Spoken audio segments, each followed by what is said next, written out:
Marriott. I think when they merged together, I think that may have been like 2 or 3 years ago. Yeah.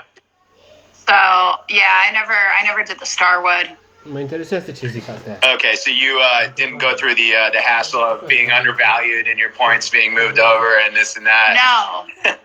No. So did you get to keep all of your points, or? What they did was they times them by 3, basically. So if you had 1,000, it became 3,000. But the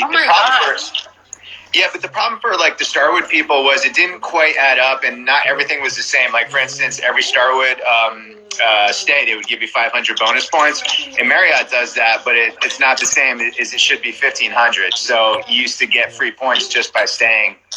So little things like that, but I'm used to that. Oh, okay. No, unfortunately, I didn't. I would have liked to, break up those points, though.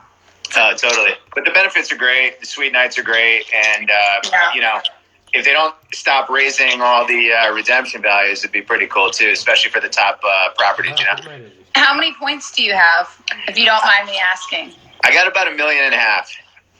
Okay. You have more than me. I only have about 1 million right now. But I had redeemed some points back in... Well, I guess it was a while ago. Now November. I can't believe it's May. I know, it's insane. So crazy. I used some points then, and then in October too. I redeemed. I was in Europe for 3 weeks. Right until March 12th is when I had to fly home. So I was using Marriott points pretty much every day, and I was in like Amsterdam, Berlin, Munich, like a whole bunch of different places. So. And it's great because out there you can redeem for like just a couple thousand points and you get some real value. Whereas like some of the resorts, it could be 30, 50,000 for a night, like in the Maldives or Bora Bora or something. Yeah. Crazy. So what, obviously you travel a ton for tennis and whatnot. What are some of your favorite cities that you get to go to each year? Last year I went to south of France and I loved that. Yeah. Stayed in Nice. Yeah. It was amazing. And I just loved being able to go to all the little cities. I go to Antibes and Cannes and Monaco and did some really fun activities. Went sailing while I was there. So that was cool to kind of see everything from that view. Yeah. It's a little bit different. I didn't like getting seasick, but but other than that, it was beautiful. And then this year so far, when I was in Australia at the end, I wanted to do 2 trips. I only ended up doing 1 because I ran out of time, actually I did do 2 trips. I take that back. I kind of get the 2, like they kind of seemed like they were together, but they weren't. First, when I was in Brisbane, I went to Noosa. Yeah, I've been there. I loved that. Yeah. That was incredible. Such beautiful beaches there, and the weather was perfect. Mm-hmm. I don't surf, but my boyfriend does, so that was kind of fun. And then after that, I went to Adelaide for a tournament, and then played the Australian Open, and then we went to Byron Bay. Oh, so good, right? Yeah, that was amazing. Such a cool town. Have you been to Byron Bay? Yeah, a couple times. You talk about surfing. That's actually where I learned to surf. Was there. Not that I'm great or anything, but it was a beautiful place. Yeah, I actually got on the board when I was there. I'm so bad though; it's embarrassing. Surfing's not easy. If it was easy, everyone would be good at it. Yeah, and being from here and like everything being so calm, I kind of think this would be a great place to try to learn how to get up on the board. Right. Because there it's just so different. But yeah, it was so cool. The place that we stayed at was really cool. It wasn't a Marriott property. But yeah, it was just amazing. The food, the energy, the hippy dippy place. Yeah. I just felt so relaxed the entire time I was there. And, you just get out of bed and you throw your swimsuit on and walk to the beach. And then that's kind of it. And there's a couple different places that you can walk to and check out. Like they have that, the lighthouse. Yeah. So that was like probably about 4 or 5 mile walk to there and then back from where we were staying. But yeah, it was amazing. I hope that next year when I go back, I can do like a training week there because where I stayed, there were tennis courts right down the street. Really nice tennis courts too. I could have walked to them. So I think next next year I might do like a little training week there. Yeah, Australia's just the best. I mean, they're in terms of tennis, obviously they have tournaments in all the major cities: Brisbane, Sydney, Melbourne, and Perth, and Adelaide. And but there's just so many awesome places to go. I was supposed to go down for the Aussie Open this year, but changed plans with the fires and everything. Just didn't want to deal with it. Yeah. And obviously I watched it on TV. But I was down there the year you made the semifinals. That was like an unbelievable run. What was that like for you? And like what was that like? Just keep winning when you had never kind of gotten that far before in a big tournament like that. Yeah, I mean, I look back on that experience and it seems like it was so long ago. So I'm kind of ready to have another one of those runs. But it seems like it might be a little while until that's going to get to happen again. It was incredible. I love playing in Australia. There's such a rich tennis culture there, and everybody that comes out and supports the players, I think, really has a deep appreciation for what we're doing, and you feel it as a player when you're out there competing. And it's an incredible venue to play in. I love playing on Margaret Court and playing Rod Laver. It was just really special, and I had played so many top players pretty much every match. And I just kept going, and I just kept having the best wins of my life. So, I wish I could have gone all the way, but I'll take the semifinals for now. Yeah, I mean, well, there's no shame in losing to a two-time Wimbledon champion, and she ended up runner-up that year. But I mean, she's an incredible player. What was it? So I assume you played her on Rod Laver, right? Was that your first time on Laver? No, I had played on Rod Laver the match before. Oh, against Pavlush. Good. I don't know. I can't say her name either. I remember watching that though. That's incredible. That was a crazy match. I think I had lost the first set, and it was just kind of up and down. And then I was up in the second set, and then she came back, and it was a bit of an emotional roller coaster. But it was a lot different playing on Rod Laver versus Margaret Court because of the shade. Certain times of the day, you get that where half the court is in the shade, and then half is is a lot brighter. So that was something that kind of I had seen it on TV, but then when you're actually playing on that court and that's happening, it's a real shock to your system. I can imagine. Now, like obviously you have. I've been to all the majors, and I've been to pretty much all the Masters events and a lot of other events. And for me, the Australian Open, for a viewer, the Australian Open is the best tournament in the world, I think. And then I would put that's what everyone says. Yeah, it's just such a great fan experience. I mean, it's incredible, and I've actually been able to see a lot of the player facilities in Australia, and they're pretty incredible too. As they are at the U.S. Open and Wimbledon. I'd say those three in Indian Wells are the top tournaments for me as a fan. How do you feel as a player on that? I'd agree with you. I think the facilities that they have in Melbourne are the best out of all of the Grand Slams. Yeah. The locker rooms, the dining area, the food. I think it's the most well ran, and it's the most player friendly. They have a sun deck up there.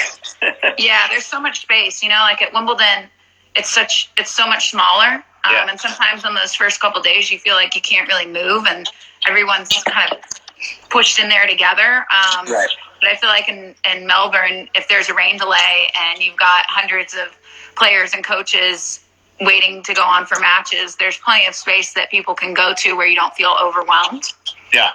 So I really appreciate that they kind of took that into consideration to make everybody feel like they're at home when they're on the courts, because we have long days at the courts. I think a lot of people don't realize that, but even if you don't have rain or bad weather, if you're fourth or fifth match on, you're pretty much on site all day. So you want to be somewhere where you're comfortable, and I always feel like I'm at home there. Yeah, they do an incredible job. And again, as from a fan perspective, and I'm sure for you guys too, I mean, it's right in the city essentially. I mean, you could walk there from the CBD. Or where do you stay? Where do you stay in Melbourne? Are you in the city or are you elsewhere? I stayed at the Crown this year, and then the year before I stayed at the Marriott. Right. That's where I stayed the last couple of times I've been. The Crown is great too, though. Yeah, the Crown's amazing because there's so many great restaurants that are connected to the hotel, so you don't really have to go out that much to get to where you want to go. And then they have the shopping, they have the movie theater, they have the spa. It's like everything you need. But the Marriott's nice because you kind of get more of the city experience being there. The Crown is its own experience, I think, where the Marriott, if you stay there, you can walk to the courts. It's like 5 minutes away. Yeah, it's great. So many great restaurants. There were a couple of great little Mexican joints that I had gone to a few times that I just loved. People don't realize about Melbourne. It's one, for me. It's one of the 5 or 6 best cities in the world, and that's mainly because of the restaurants and bars and just how everything's so easy. And I'm a big coffee guy, and they have great like coffee spots all over town. Like, and they take pride in like their graffiti and street art and everything. It's just a cool town, Yeah, their coffee's so much stronger though. Every time I have a cup of coffee there, I feel like I'm not going to be able to sleep at night because it's so strong. Where here, I don't know. I know there's a difference, but it's a lot stronger than it is here. Yeah, and it's funny. I don't. Were you out in Indian Wells when they canceled Indian Wells? Were you out there training or? No, I wasn't. I had an ab injury, so I wasn't going to be able to play Indian Wells, which was a bummer because that's one of my favorite events of the year also. That's a really fan-friendly event. Great event, and kind of like Melbourne, I love that they have like a Nobu on site, so you can get, I love so Nobu. Good. Yeah, good. After the tournament last year, once I was out, I told my friend that was there, I was like, we're going to Nobu. So the next day we went back as spectators and we went to Nobu, we hung out. It was amazing. So and good. We went to see the little camper van that they had with the wine, the champagne. Oh my gosh, so cute. Yeah, that's awesome. So I got to ask. So I know you played I think 4 or 5 former #1 players. Who was like your kind of idol growing up? Was it Serena, Venus? Like who was it?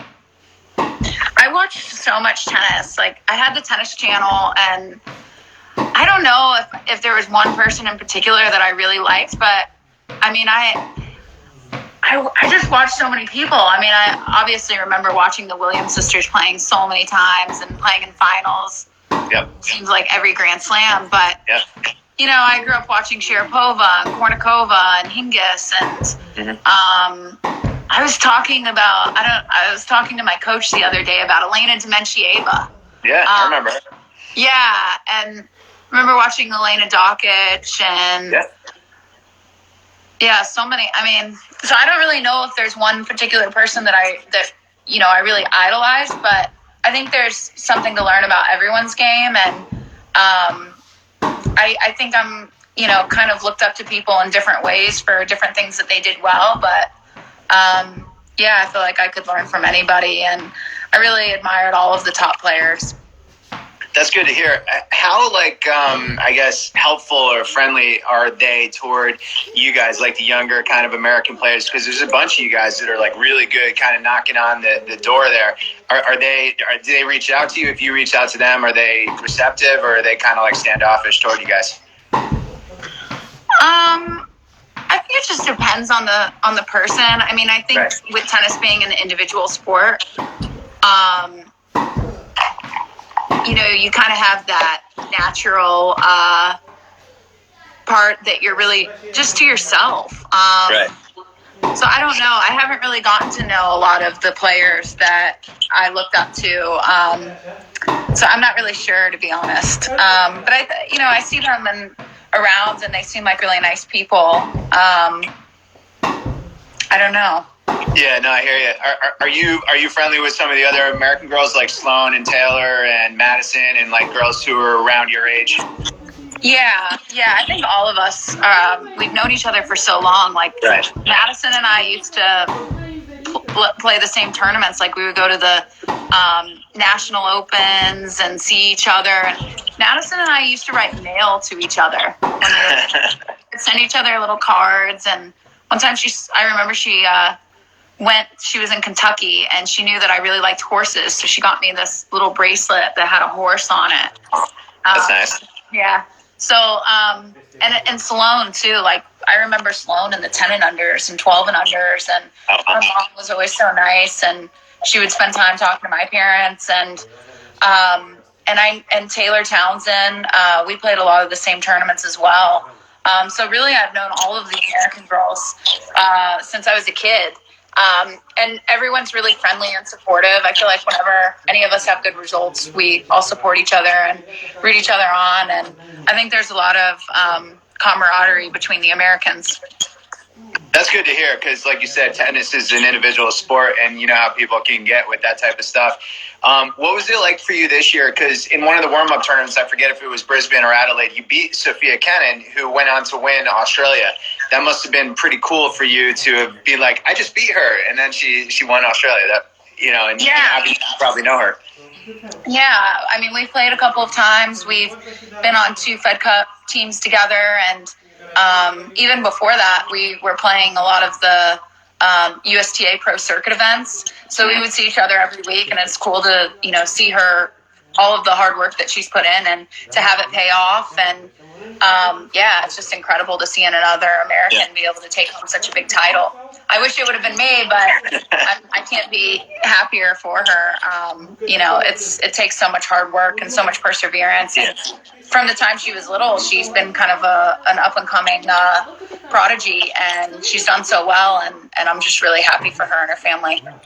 Yeah, it was fun to watch, and I thought it was interesting, and I actually kind of happen to agree. Her father had some comments about how everyone was talking about Coco Gauff, and nobody was kind of paying attention to a lot of the other Americans, including Kenin. And I was like, yeah, you're right. I mean, no one is really talking about her, and she just won the Australian Open. Everyone's talking about a 15-year-old that made like the third round or whatever. What did you think of that? Yeah, I mean, I think it's kind of unfortunate, I guess, for her, because she achieved one of the greatest things that you can achieve in any sport, and I just think that she deserves the recognition and support from people. But at the same time, the media, tends to pick and choose their favorite players to focus on, and I don't think that's anyone's fault. It's just kind of the way it is. And Coco's had some really impressive and things. She's done things that people haven't done in, 15, 20 years. Yeah. So there's a reason for that as well.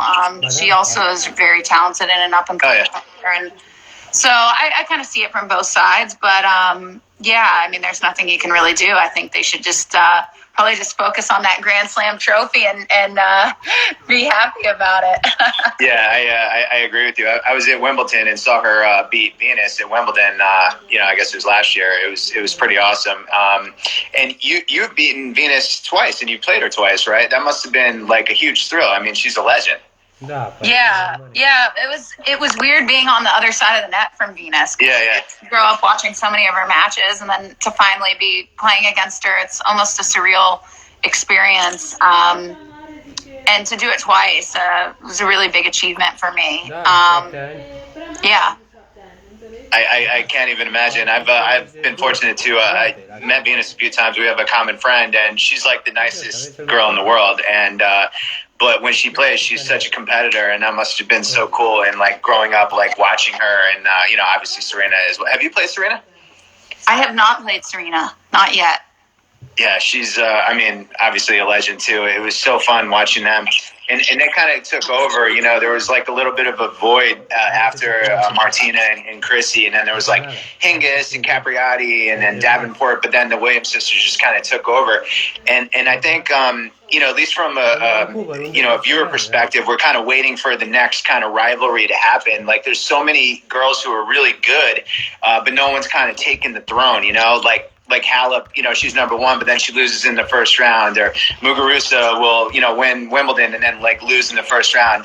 Who do you kind of see is like taking over, or why do you think that no one is really taking the crown? Yeah, I think because of how strong the depth is across the board, I feel like it's hard for one player to totally dominate over everyone else in the world.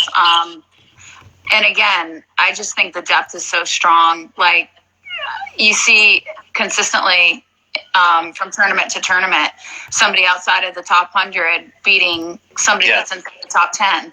And that doesn't happen as much on the men's side. So I think it's a credit to all of the female tennis players, because that just does not happen on the men's side. So I think there's a lot stronger depth across the board. And I think it actually makes it more interesting, because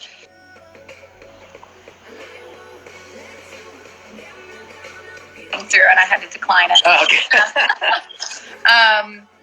I think it makes it more interesting, because you never know who's going to come out on top at the end of the slam. I don't think a lot of people predicted that Sonia Kennan was going to win the Australian Open, even though she had been doing really well. But she did, and she won it. And I don't think anybody last year would have thought to end up getting as far as she did, and she did it. So I think this is what sports is all about, and it makes it more exciting. Yeah, I agree with you, and I kind of look at it both ways. I remember Ostapenko won the French Open a couple years ago, and I had never heard of her at the time. And and I pay attention to women's tennis and just sports in general. And I was like, wow, this girl can win. She came out of nowhere. I'm sure you guys knew who she was, but as a casual fan, we didn't. And it's happened a few times, and like Kennan kind of came out of nowhere, at least for the casual fans. So it's been fun to watch, but totally different from the men's side, which obviously the three guys have dominated for, 15, 20 years now, which is crazy. How do you kind of see like the difference between the men's tour and the women's tour, and kind of how they're perceived with the big three and everything? I think it's kind of comparing like apples to oranges. Like, we're playing the same sport, but it's just different. And I think there's a lot of different factors that go into it. I don't know. I think it makes it especially hard with the way tennis works, and it being such a long, drawn-out season, for there to be, consistently top three that just dominate over the rest. I don't know. I kind of think if the season was a little bit different, maybe you would see three players. Like, maybe we would have the top three that just dominated over everybody else. But I think with having a nearly 11-month season, it's almost impossible for that to happen. Yeah, I kind of agree with you there. So what do you think is going to happen with the tennis season moving forward, with obviously with coronavirus and all this stuff? Do you have any kind of information or like whatever? No, I am just like everybody else, kind of wondering here, when things are going to start up again. It's a real bummer that Wimbledon ended up getting canceled and won't even be rescheduled, but I get it. There's only a short period of time that we'd be able to play the grass court season, and all of the preparation that goes into the event. It would, it just, unfortunately, it's not going to be able to happen with how things are going in the world right now. And it will be really interesting to see how everything will pan out if we're able to play the U.S. Open, and then literally the next week everyone has to get on a plane and go and play the French Open. That will be very, very interesting. So I can't wait to see what happens. So I had Chris Fowler on the other day, from ESPN, and we were talking, and we were talking about whether they were going to be able to play the U.S. Open and whether they were going to play it at that time in New York. And I kind of suggested, why don't they maybe, since the French Open did what they did unilaterally, maybe push the U.S. Open back and maybe play it at Indian Wells, just because you could play it in November, December, and the weather's like perfect out there at that time. I know it's not like traditional, but I mean, kind of thinking outside the box to try to get all the tournaments in, Yeah, I think a lot of people have thought about that too, but I guess it's just going to come up to, the decision of the tournaments and the tour and the WTA and the ATP, and they're going to have to decide what to do. I'll be interested to see if they're going to have us go over to China at the end of the year with everything that's going on, because so many of the, like the end of the year tournament, I'm curious to see what happens there. I don't know. Isn't there a tournament, like a women's tournament, actually in Wuhan? I think they have one, right? Yeah. Mm-hmm. It's a really nice event. I've played it twice, and a great venue. Yeah, and I mean, it's a hard place to compete because it's so different from being here, and you're so used to things like just like I'm sure when players from Asia come over to here, I'm sure that it's probably hard for them as well. But I don't know. I was kind of looking forward to going over there and playing. People don't realize, and not just tennis, but in general, how nice like Chinese cities are. Like people have this image of China in their head, but there's so many cities in China. Like everyone knows Wuhan now because of Corona, but before that, it was an up and coming city. It's really beautiful, just like Suzhou or Hangzhou or Xiamen. These random cities that no one knows about, but they're super modern. Like everything's like brand new and really nice. Crazy. Yeah. I really liked the event in Wuhan, and I thought it was actually a pretty cool city. I didn't have time to do this, but my coach and my fitness coach actually went like mountain biking. Yeah. Yeah. You wouldn't think that would be like an activity to do while you're there, but they went and did it and they really liked it.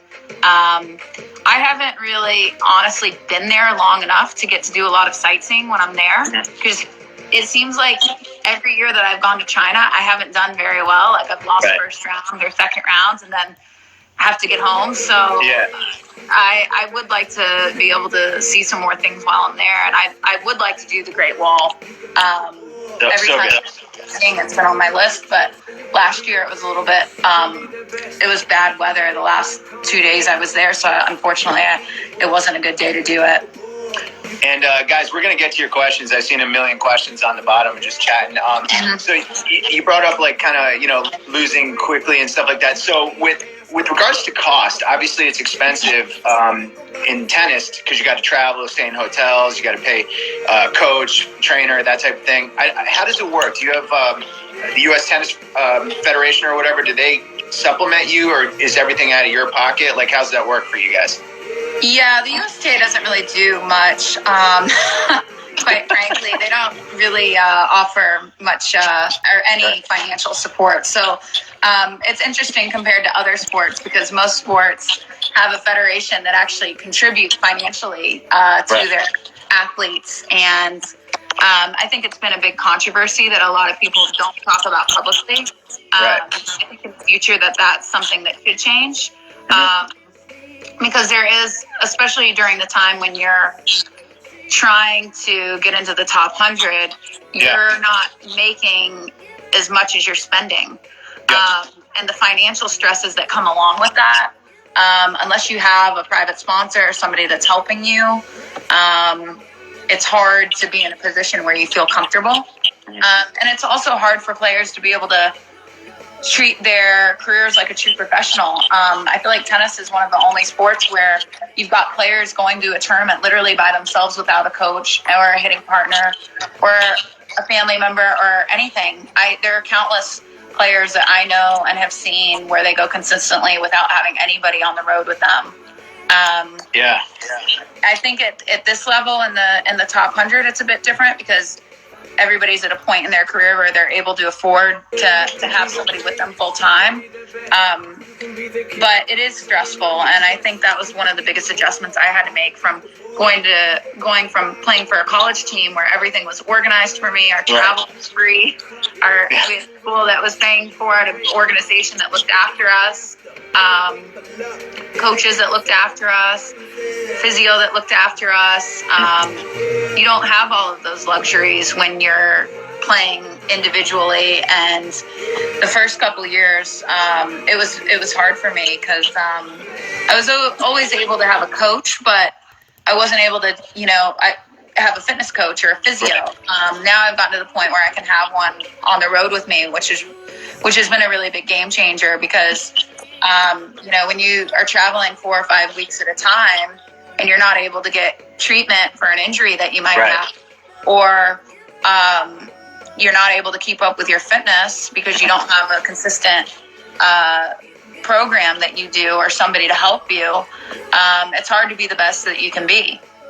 Yeah, that's a great point that you don't think about unless it's you in the situation, because like as fans we see like Federer, Djokovic, Serena, they have like 20 people with them at all times. And you don't really think about how much that actually costs, because those are real people who need to make money too, and travel and sleep and this and that. Yeah, and I'm sure their expenses are close to, I would say, at least $1 million a year. Oh yeah, for sure. Probably more, depending on how many people that they have traveling with them. But you think about all the airline tickets, all of the hotel rooms, if you rent a house, even that is expensive. The food, it all adds up. I remember the first time I went to Tokyo. I was in Tokyo for 2 tournaments, and it was me, my hitting partner, and a fitness coach. And I think that those 2 weeks came to about $20,000. And that being one of my first experience that was one of the first times that I played 2 WTA tournaments back to back. That was right when I started kind of drifting away from the USTA Pro Circuit events and transitioning into more of a WTA schedule. I was like, how am I going to afford this? That's expensive. I didn't have a clothing sponsor at that point in time. I wasn't being paid by a racket sponsor, I don't think, at that point in time. So those things can be stressful. And luckily I had support in other ways. Having the Oracle Collegiate Grant, that was a really big game changer for me. And then also having a private sponsor as well, that took a lot of stress off of my plate. But still, you look at your credit card bill, or you look at, how much you're paying your coach for that week and versus how much you're making. And you're like, I don't know how this is going to be sustainable. Yeah, no, it's mind-blowing numbers to think about, especially like just out of college, like a 20, 21-year-old kid. And I guarantee you, like anybody that's playing baseball or football or basketball, they don't know what the team's expenses look like. They don't even know what the expenses would look like for themselves. Yeah. So, in tennis, you have to take full responsibility for all of not just your tennis career, but the whole financial aspect of it too. And a lot of the players too are doing their own taxes, which blows my mind. I wouldn't trust myself. And that's a whole nother stress. I mean, if you got coaches and people that are traveling with you and working for you, and you take on that too. I mean, I don't know. Yeah, no, trust me, I hear you. I have my own tax issues with paying people in different countries, getting paid in different currencies, this and that. It's a pain. It's funny. I know a lot of golfers and, how they travel and, similar to tennis, it's all over the place. But the difference is you guys really need like a hitting partner, coach, physio, to be really, really present there for all the tournaments, whereas they kind of just show up, maybe have a coach, but they could also do it, on the computer, that kind of thing. So right. It's a lot different. Yeah. That's crazy. And that's one of the things, like when I first got started and was just traveling with a coach, I'd say, okay, I just need a coach. But then I realized, if you lose first round and it's 5 or 6 days before the next tournament starts, you need somebody to be able to practice against. Yeah. And a lot of times, the players will practice with each other, which is really nice. But other times they might want to just hit with their coach. And, what I've learned too is there are some coaches that are just coaches, and there's some that are able to hit and can serve as a hitting partner as well. And then depending on like the age and everything too, that plays a factor. So I struggled with that a little bit because there were times where I was traveling with a coach, and then there were times where I was just traveling with a hitting partner, and then I was like, I need a coach, and then I have the coach, and then I need a hitting partner. So now I just said, okay, I need to have both. I realized that I need to be able to practice. I realized that there's certain things that I like to be able to do on court, and I like to have a certain type of practice, and I don't want to, hold another player to doing what I want to do the entire time. So it's nice to be able to have my hitting partner and coach, and then just be able to do what I need to do and not worry about it. Yeah, no, that's really interesting and things you don't really think about. I had 2 things before we get to questions I wanted to ask you. So, like, for instance, you fly halfway around the world to, Tokyo, for instance, and then you don't know how long you're going to be there. Let's say you lose early. Do you have round-trip tickets, or do you just buy one-way tickets? Usually, well, Chris does all of the flights now, so that is amazing because what I used to do, I used to just I would book my flight there, and then I would hold off on booking my return flight because a lot of times the change fees can be more expensive than if you just wait to book your flight. And then I didn't like having to get on the phone with the airline and then be on hold for like an hour and a half trying to change three people's flights. So usually I would just do it once I knew when I needed to leave. But then there's other times too when you're entering certain countries where you actually have to have a return flight. And be able to present that when you enter the country. So I did do that a couple times too. Now, you guys play in the Middle East. You guys play in Qatar, and you guys also play in Dubai. Is that right? Yeah. And have you played in both those tournaments? So I went to Dubai this year, and I thought I was going to be able to compete, but I tore my rectus abdominis in the beginning of the in the year and at the Australian Open actually, and I thought I was going to be able to play Dubai, and I couldn't, and I had to pull out on site. Hey. And then I knew I wasn't going to be able to play in Doha, so I had to pull out of that as well. But I went all the way to Dubai, was there, couldn't compete. So I was at the event. I was able to practice a little bit. And I really don't regret it because I got to see Dubai. I got to experience the whole trip, and it was amazing. It almost didn't even feel like a tennis trip.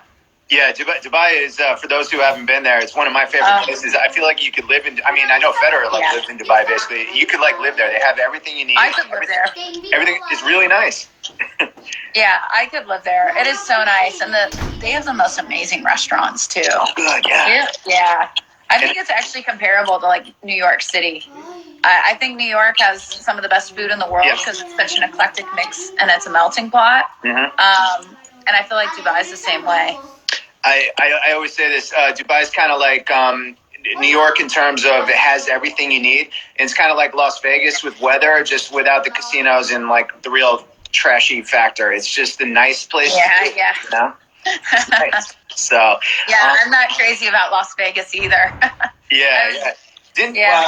I remember I was in Tahoe earlier this year, and Chris asked me if there was tennis courts out there. Gosh, did you end up going to Tahoe? Tahoe, it's one of my favorite places. So nice, right?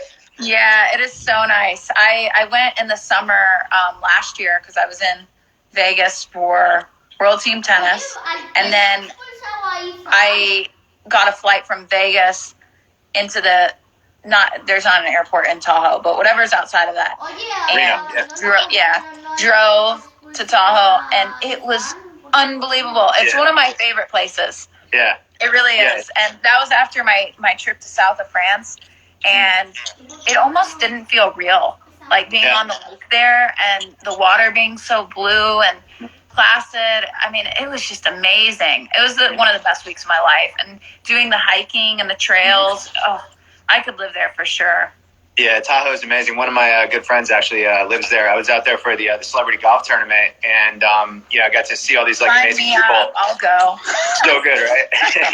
you could probably sign me up.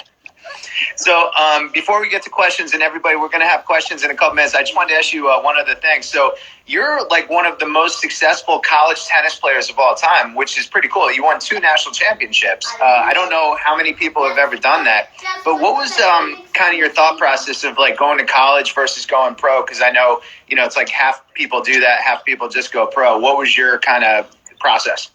Yeah. Well, I think I always, as a kid, wanted to be a professional tennis player. Right.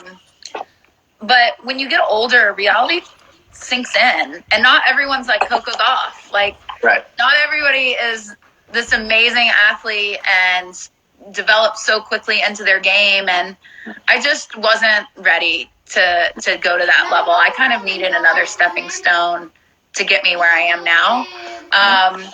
And I also, too, was realistic in the sense that I didn't have federation support. The USTA never gave me anything as a junior, and that made me realize, okay, how am I going to do this? My family wouldn't be able to support me financially to play tennis. Right. And I still want to play professionally maybe at some point, but I kind of had to make the decision. I almost in some ways had to go to college if I wanted to do this, because otherwise it just wouldn't have worked. I don't even think I could have played a full schedule of USTA Pro Circuit events and could have afforded it. I mean, it wouldn't have worked. So I went to University of Florida my freshman year. Right. I had an interesting experience there. I actually didn't play in the lineup at the end of the year. My coach benched me, and it was pretty wild. I think he may have had a very inaccurate assessment of me as a tennis player, an athlete, and just, I don't really know what happened there, but I wasn't going to spend my whole college career sitting on a bench. I had some pretty big goals in front of me that I wanted to achieve, and realized I wasn't going to be able to do that at University of Florida. So I transferred to University of Virginia. I looked there while I was in high school, and it ultimately came down between Florida and Virginia. So I knew immediately where I wanted to go to school. And I actually at the time had a serious boyfriend that was on the tennis team at Virginia. So that definitely pushed the influence a little bit. But it was the right decision. I had the best years of my life there. I got to win the two national championships. I had a lot of adversity while I was there too. When I first got there, I actually found out that I had a broken wrist, and this wasn't until the end of the semester. Right. Because they thought it was just tendonitis. And then after 3 months of doing rehab and it not getting better, I went to the doctor, and they said, when did you break your wrist? Right. And they told me I would need to have surgery to get rid of the pain. And I thought, oh no, I'm going to have to sit out another season. Right. And not play. So I said, I'm not going to do the surgery. I played with this injury the entire season, and I ended up doing really well. I won the national championship, and I got surgery 2 days later, because I knew I was going to have to win the U.S. Open during the summer, and I wanted to be ready for that. Yeah. So that was hard. There was so much uncertainty during those first 2 years with the injury, and then having to transfer. And then my junior year, I lost in the quarterfinals of the NCAA tournament to Jamie Loeb, who's also on tour, and now playing professionally. I think she left college her junior year to turn pro. And so that kind of made me think, okay, well, maybe I won't play professionally after tennis. Maybe I'll do something else. But then I won the national championship my senior year, and I kind of thought, why not? I've made so many awesome connections here, and I think there could be some potential people that would be willing to help me in my career and financially back me. And I was able to find that, and I got lucky, and I started to do pretty well on tour. I think it was maybe within the third or fourth pro tournament that I played, I won 25K, and then I kind of had some confidence from that and was like, okay, if I stick with this long enough, I can get into the top 100. And then you won a tournament. You won your first pro tournament in Newport Beach, right? Yeah. I won my first 125K there. Yeah. Oh, okay. Nice. So, because I had played some, ITF Pro Circuit events that I had won. Yeah. But that was probably the biggest one that I had won. Awesome. Yeah. So it was definitely the right decision going to college, taking that route, because I just wouldn't have had the same transition that I had if I would have went from juniors to pros. And I think I made a lot of improvements within my game while I was in college. I had such great coaches at UVA My forehand used to be a disaster. It was just, it was just terrible. And now my forehand's a weapon. And it took a lot of hard work, and my serve improved a lot while I was in college. Mentally, I matured so much. I went through so many different things that forced me to grow up. And I had so many challenges too with my health, with injuries, and it just made me a much stronger person. And so I think college can be a great thing for all tennis players. I don't think it sets you back in any way. I think that learning how to play on a team is really valuable. And it's an experience that I get to treasure forever. I got to do that with teammates, and that's really cool because now when I have success, like, it's different. I'm just playing essentially for myself, where before it was really fun competing with other people and working together as a team. Yeah, it's interesting. It's a totally different dynamic, and that's cool that you got to do that. I know Isner says a very similar thing, playing in Georgia and having the success he did. I'm just going through some questions here. My friend Joe actually is asking what it's like to stay fit and practice during quarantine. You touched on it in the beginning, but you've been practicing every day or a lot? Yeah, I've been practicing at least 4 times a week, I think. I have a court here where I live, so that helps because a lot of the parks are now closed. So I've been able to get on court every day. My hitting partner's been in here in St. Pete, and I also, when all of this stuff started with the coronavirus and everyone was panicking, I panicked too, and I was like, how am I going to get my workouts in? So I turned my bonus room into a mini gym. Nice. Yeah, so that's been really great because I don't know what I would do if I wasn't able to get into the gym. So I have like all of the basic things that I need to be able to get in a good workout in. I have a trap bar, a straight bar. I have the landmine, power blocks. So that I've been able to get my full workouts in, and my fitness coach is here. So nice. able to, I'm able to work out pretty much every day. And it's keeping me sane because if I was just not doing anything, I feel like it would be like Groundhog Day. Yeah, I hear that. It already kind of feels like that. Yeah, even with doing stuff, it still feels like that. So a couple questions here from the viewers. If you could win one major, which one would it be? And one other tournament that's not a major, which would it be? Repeat that one more time. What Grand Slam would you like to win? And aside from the Grand Slams, what secondary tournament would you like to win? I would like to win any Grand Slam. I'll take any of them. Yeah. How about that? Good answer. And I'd like to win Indian Wells because Oracle is one of the main sponsors of the event, and they sponsor me, and I would love to be able to win that tournament. Have you played? Speaking of Indian Wells, have you played Andreescu? No. I haven't. Not yet. I feel like you guys have a little bit of a similar game. You guys both are powerful. Oh, that's such a nice compliment. Thank you. Yeah. I love watching her. So I'd love to see you guys play.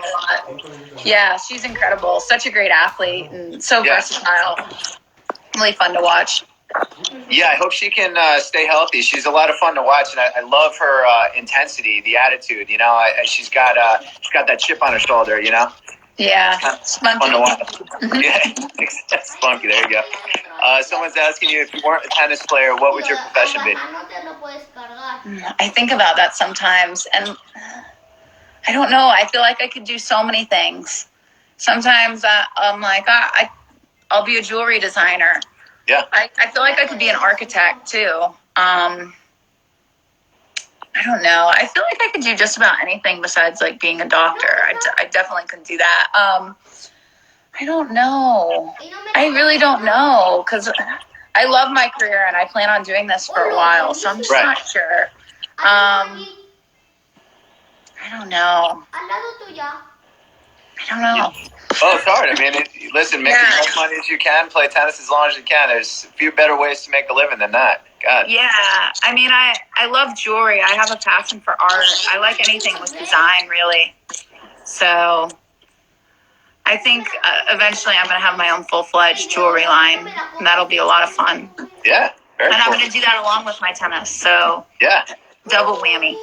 There you go. Like I think Serena and Venus do a lot of designing jewelry, clothes. I know Venus is like getting into hotel design and stuff like that. Yeah, so cool. Crazy stuff. Someone's asking, do you like Rome tournament? Have you played there? And which of the European Masters play events do you like? I have played in Rome. It's a really awesome place to play in. I feel like everybody wants to go to Rome at some point in their life. The architecture, the history, the culture, it's in an experience of its own. But I would say out of all of my favorite tournaments, I really like Indian Wells. Yeah. I like Madrid also. I think that's a beautiful venue. And I love the food. I think they have some of the best food at that tournament. Yeah, the Caja Magica, right? And the Magic Box. In Rome, I think that's such a great venue. They have that one court. It's like dug out. It's like Pietrangeli or something like that. Yeah. Statues like at the top of the stage. So cool. So cool. Yeah, really cool. Awesome place. I'm just going through the questions here. Did you? Oh, and this is a good one actually. Did you choose your sponsors? Like, did you go after them, or did they come for you? I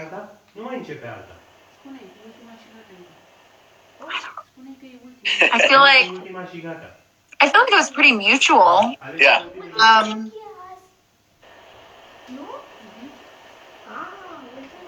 I feel like it was all like pretty mutual relationships. Like I know, Chris has reached out to different companies and set things up that way, but it was also like, too, I was kind of like, Chris, I would really like to work with this company. I'm really passionate about this. And Right.